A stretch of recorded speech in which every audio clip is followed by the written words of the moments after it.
Hello, and welcome to English Mindcast Daily. Imagine a small room in a cold city. Outside, the streets are grey. Snow touches the windows. Inside, a young woman bends over her books under a weak lamp. The light is small, but her eyes are awake. Around her, the room is simple. There is not much money. There is not much comfort. But there is silence. And in that silence, there is curiosity. She reads slowly. She writes notes. She tries to understand the hidden rules of nature. Why does matter change? What is inside the world we cannot see? Can a quiet student, far from home, open a door that even great scientists have not opened? How did one woman, working in difficult conditions, become one of the most important scientists in history? Why do we still remember her name today? Today, we will learn this story together in simple English. We will move slowly, step by step, and discover not only what happened, but why it still matters. If you enjoy learning English through calm stories like this, please subscribe to English Mindcast Daily. Your support helps us bring you more peaceful stories for your English journey. This is the story of Marie Curie. She was born Maria Skłodowska in Warsaw, in Poland, in 1867. At that time, Poland was not fully free as a country. Parts of it were controlled by powerful neighbors. For many Polish families, home was not only a place. Home was also a memory, a language, and a hope. Maria grew up in a family that cared deeply about learning. Her father taught science and mathematics. Her mother was a teacher too. Books were important in their home. Ideas were important. But life was not easy. The family faced money problems. They also faced sadness and loss. Can you imagine a child who loves learning but lives in a world where many doors are closed? Maria was very bright. She wanted to study. She wanted to know more. But at that time, women did not have the same chances as men. In many places, a woman could not easily enter a university. This was not because women lacked intelligence. It was because society often limited them. Listen to this phrase, she wanted to learn. Say it slowly in your mind. She wanted to learn. These simple words explain much of her life. As a young girl, Maria worked hard at school. She had a strong memory. She could focus for a long time.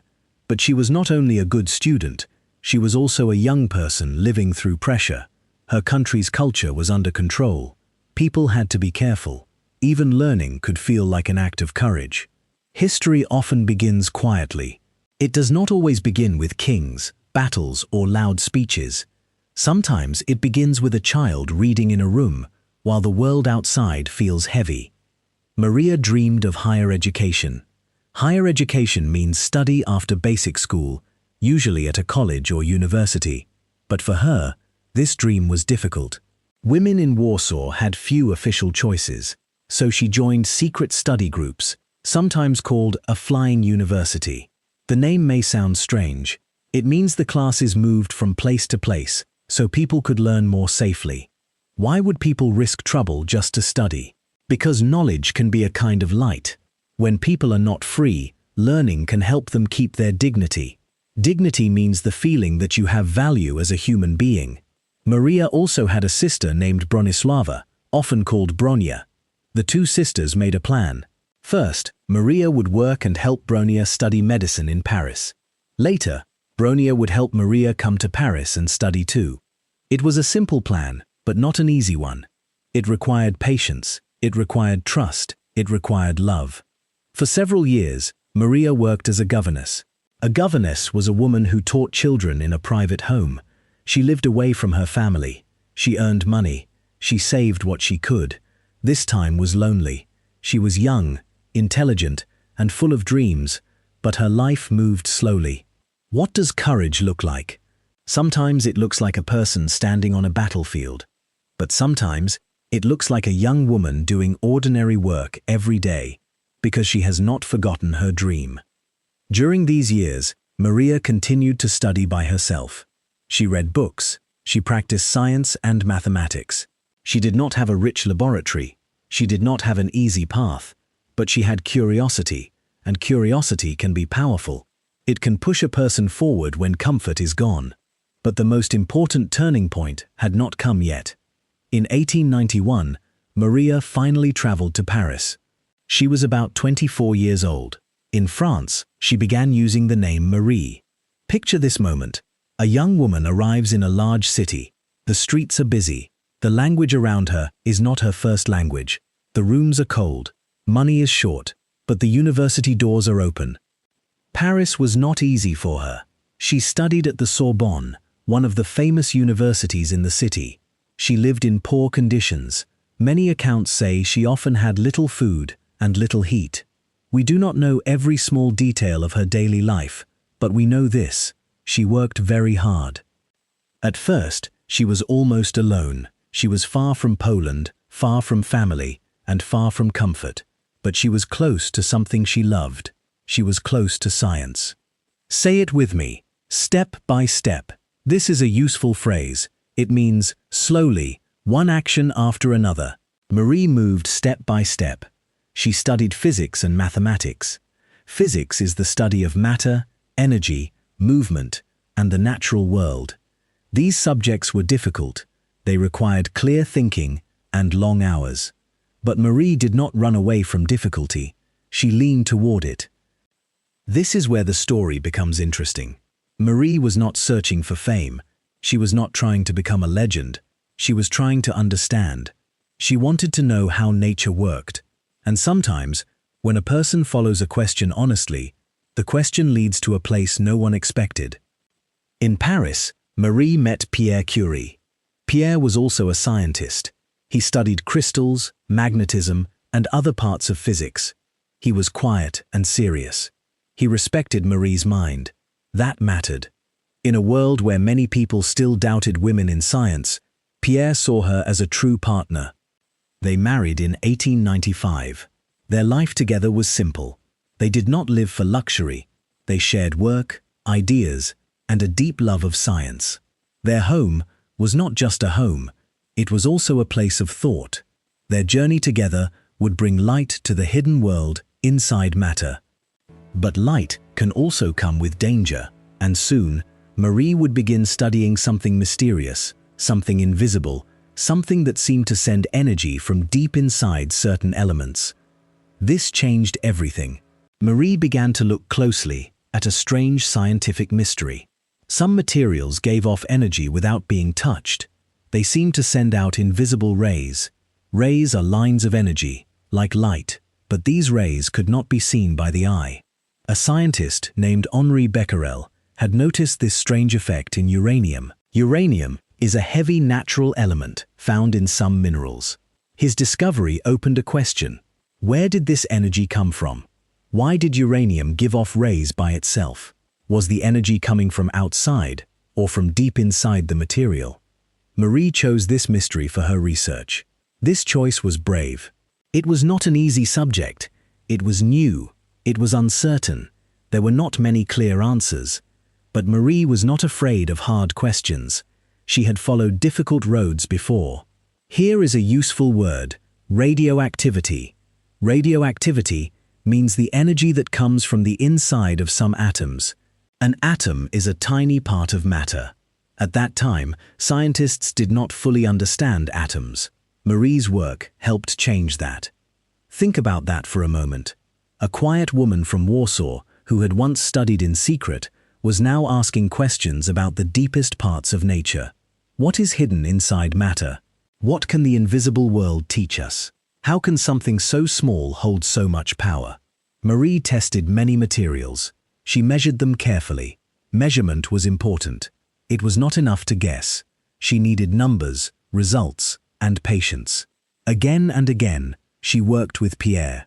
Together, they followed the signs. Soon, Marie noticed something important. Some minerals were more active than uranium alone. This meant there might be another unknown element inside them. An element is a basic kind of matter, like oxygen, gold, or iron. If there was a new element, then science had not yet seen the full picture. This was the first great turning point of her scientific life. Marie did not turn away from the mystery. She moved closer. She believed there was something new inside the dark, heavy minerals. But believing was not enough. She had to prove it. The work was very hard. Marie and Pierre used a poor, simple laboratory. It was more like an old shed than a beautiful science room. The roof was weak. The air could be cold in winter and hot in summer. There were heavy pots, dusty minerals, and long days of physical work. Picture this moment. Marie stands beside large containers. Steam rises. The smell of chemicals fills the air. Her hands are tired. Her body is tired. But her mind is awake. Somewhere inside the heavy material, she believes there is a new kind of light. Listen to this phrase. She kept working. Repeat after me. She kept working. It is simple, but it holds the heart of her story. Over time, Marie and Pierre found two new elements. One was polonium. Marie named it after Poland, the land of her childhood and memory. The other was radium. Radium was powerful and strange. It glowed faintly in the dark, and people were amazed by it. Can you imagine how this felt? After years of study, loneliness, poverty, and careful work, Marie found something new in nature. It was not a small classroom success. It changed the way people understood matter itself. But this victory came with a cost. At that time, people did not understand the dangers of radioactivity. They saw its beauty. They saw its power.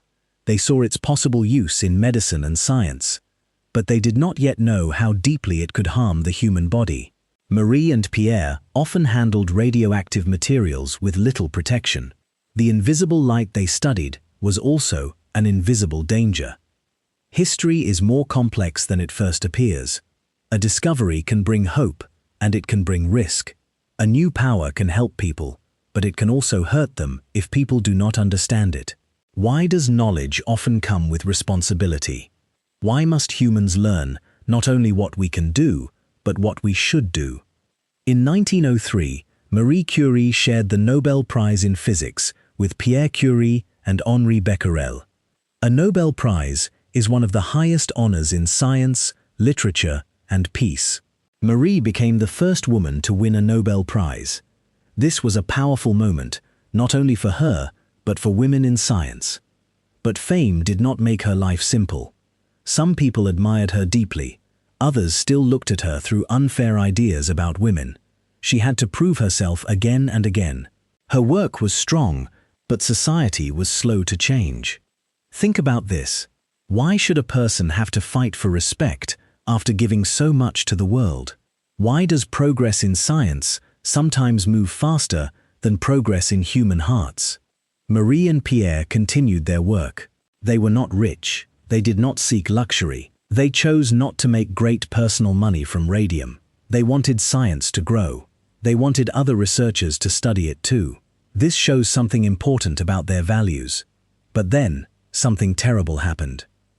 In 1906, Pierre Curie died suddenly in a street accident in Paris. The loss was deep. Marie lost her husband, her partner, and her closest scientific companion. The world saw a famous scientist, but behind that public image was a woman in pain. We should be gentle here. We cannot know every private feeling in her heart, but records and accounts show that his death hurt her deeply. For years, they had worked side by side. They had shared questions, tired days, and quiet dreams. Now the silence around her was different. What would you do after such a loss? Would you stop? Would you hide from the world? Would you still have the strength to continue? Marie continued. This was another major turning point. She was offered Pierre's position at the Sorbonne. She became the first woman to teach there as a professor. Professor means a high-level teacher and researcher at a university. This was historic. But it was also heavy. She stood in a place where few women had ever stood. Say this slowly. She continued, after loss. These words are useful, and they are true. Marie did not continue because life was easy. She continued because the work still mattered. She continued because curiosity still burned inside her. She continued because science was part of who she was. In 1911, she won a second Nobel Prize, this time in chemistry. Chemistry is the study of substances and how they change. This prize honored her work on radium and polonium. She became the first person to win Nobel Prizes in 2 different scientific fields. But even this honor came during a difficult time. Marie faced public criticism and painful attention from newspapers. Some people attacked her unfairly. The story is complicated, and we do not need every private detail. What matters is this: even great achievement did not protect her from judgment. The light of discovery was bright, but the world around her could be cold. Still, her work opened new doors. Doctors and scientists began to see that radioactive materials could help treat some diseases, including cancer. Cancer is an illness where some cells in the body grow in a harmful way. The use of radiation in medicine became one of the important paths that came from her research. But the story did not stop in the laboratory. Soon, the world would enter a terrible war. Science would leave the quiet room and move closer to the wounded, the frightened, and the families waiting at home. During the First World War, Marie Curie saw that science could help in a very direct way.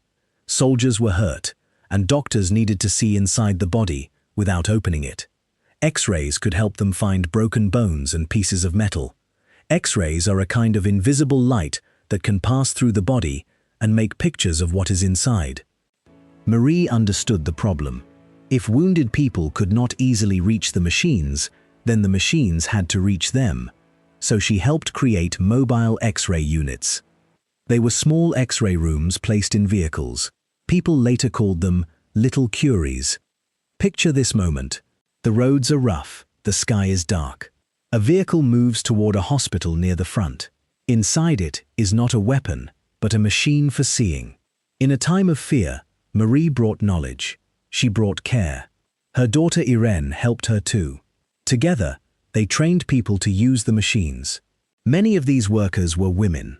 They learned how to take X-ray pictures and help doctors. This was not easy work. It needed calm hands, clear eyes, and courage. What is science for? Is it only for books and prizes? Or can it become a hand reaching towards someone in pain? During the war, Marie's answer was clear. Science could serve human life. Listen carefully to this phrase. Science can help. Repeat after me. Science can help. It is simple, but it is full of meaning. The war was painful. Many people suffered. Families waited for letters. Cities and villages carried fear. Marie could not stop the war, but she could use what she knew. She could make one part of the suffering a little less blind. This is an important lesson. We cannot always choose the world we live in, but we can choose how to use our knowledge inside that world. Marie used her knowledge with purpose. After the war, Marie continued her work with radium, but by this time, the cost to her body was growing. Long years around radioactive materials had harmed her health. At that time, the dangers were still not fully understood in the way they are today. Can you feel the sadness in that? The same invisible energy that helped her change science also hurt her. The light she followed was beautiful, useful, and dangerous. Good things can carry risk. Here is a useful word: legacy. Legacy means what someone leaves behind after their life. Marie's legacy was not only prizes, it was also the doors she opened. She opened doors for women in science. She showed that a woman could do the highest level of research. She showed that careful work could change the world. She showed that patience can be stronger than noise. But we should also remember the cost. Marie's life was not a simple story of success. It was a story of poverty, long work, public pressure, deep loss, and danger. She gained honor, but she also carried pain. Why do stories like hers stay with us? Maybe because they do not tell us that life is easy. They tell us that a person can keep walking even when life is hard. They tell us that curiosity can survive cold rooms, closed doors, and lonely years. Marie died in 1934. Many historians connect her illness to long exposure to radiation. Exposure means being near something that can affect the body. She had spent much of her life near radioactive materials, often without the protection that scientists use today. Her daughter Irene also became a scientist and later won a Nobel Prize with her husband, Frédéric Joliot-Curie. So the family story continued. The light of learning passed from one generation to another. But it was not only a family light, it became a light for many people. Today, when doctors use radiation carefully to diagnose or treat illness, part of that story reaches back to the work of Marie Curie and other early scientists. Diagnose means to find out what illness a person has. Treat means to help heal or control the illness. Think about that for a moment. A young girl in Warsaw wanted to study. A young woman in Paris worked in cold rooms. A scientist stirred heavy materials for years. A widow stood in a university classroom. A mother brought science toward wounded people in war. How many lives can one life touch? Marie Curie was not perfect, but she had a rare kind of courage. It was quiet courage. It did not shout. It appeared in work, patience, and service. Say this slowly. A quiet courage. These words fit her life. Her story also teaches us about choices. Knowledge is powerful. Fire can warm a home, but it can also burn. Radiation can help doctors, but it can also harm the body. Power needs care. Discovery needs responsibility. It is a lesson of wisdom. Even today, Marie Curie's name carries a special feeling. It reminds us of a lamp in a cold room. It reminds us of books, tests, and tired hands. It reminds us of Poland, Paris, laboratories, hospitals, and the long road of learning. And perhaps it reminds us of ourselves. We may not discover a new element. We may not win a great prize. But we all know what it means to hope for something. We all know what it means to continue when the road is difficult. We all know what it means to look for a little light. So when you hear the name Marie Curie, do not think only of science. Think of a human life. Think of a child who loved books. Think of a woman who followed questions into the unknown. Think of someone who carried memory, curiosity, and courage through a world that was not always kind. And maybe that is why we still tell her story. Because inside history, we find people like us, searching for light, searching for meaning, and trying to keep walking.